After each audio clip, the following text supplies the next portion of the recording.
പാരമ്പര്യത്തിന്റെയും വിജ്ഞാനത്തിന്റെയും നൂറ്റാണ്ടുകളുടെ ചരിത്രം പറയാനുണ്ട് പൊന്നാനി വലിയ ജുമാഅത്ത് പള്ളിക്ക്.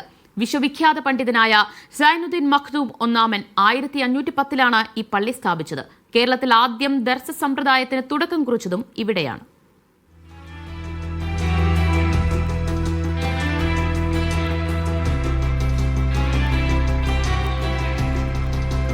അഞ്ചു നൂറ്റാണ്ട് മുമ്പ് സൈനുദ്ദീൻ മഖ്ദൂം ഒന്നാമന്റെ നേതൃത്വത്തിൽ ഒറ്റ വലിയ മരം കൊണ്ട് നിർമ്മിച്ചതാണ് 3 നിലകളുള്ള ഈ പള്ളി.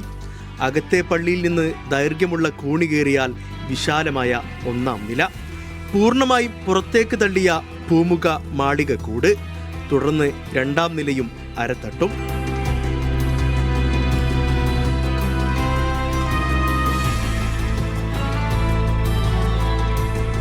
ഈജിപ്തിലെയും മക്കയിലെയും പഠനം കഴിഞ്ഞ് പൊന്നാനിയിൽ തിരിച്ചെത്തിയ സൈനുദ്ദീൻ മഖ്ദൂം തുടക്കം കുറിച്ചതാണ് കേരളത്തിലെ ദർസി സമ്പ്രദായം.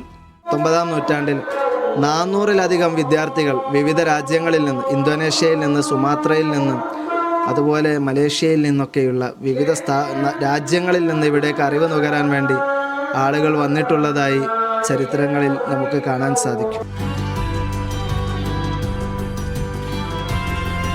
പള്ളിയുടെ നടുവിൽ മഖ്ദൂം കൊളുത്തിയ തൂക്കുവിളക്കിന് താഴെ ലോക പണ്ഡിതൻ ഇബ്നു ഹജറുൽ ഹൈതമി പതിച്ചതെന്ന് രേഖപ്പെടുത്തിയിട്ടുള്ള വൃത്താകൃതിയിലുള്ള കല്ലുണ്ട്.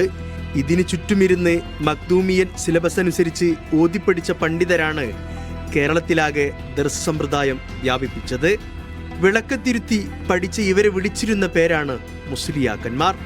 വിളക്കത്തിരുന്ന് പഠിച്ചിട്ട് മുസ്ലിയാക്കന്മാർ ആയിട്ടാണ് ഇവിടുന്ന് പോകുന്നത്. ഈ അടുത്ത കാലത്താണ് പിന്നെ ഈ അറബി കോളേജൊക്കെ വന്നത്. അതുവരെ ഈ പള്ളിയിൽ പഠിച്ച് ഇവിടെ കല്യത്ത് ഉസ്താദും കോയക്കോട്ട് ഉസ്താദും ഒക്കെ ഇവിടുന്ന് പഠിച്ച് ഇവിടെ ദർസ് നടത്തി പാരമ്പര്യമുള്ള ഒരു പള്ളിയാണ്.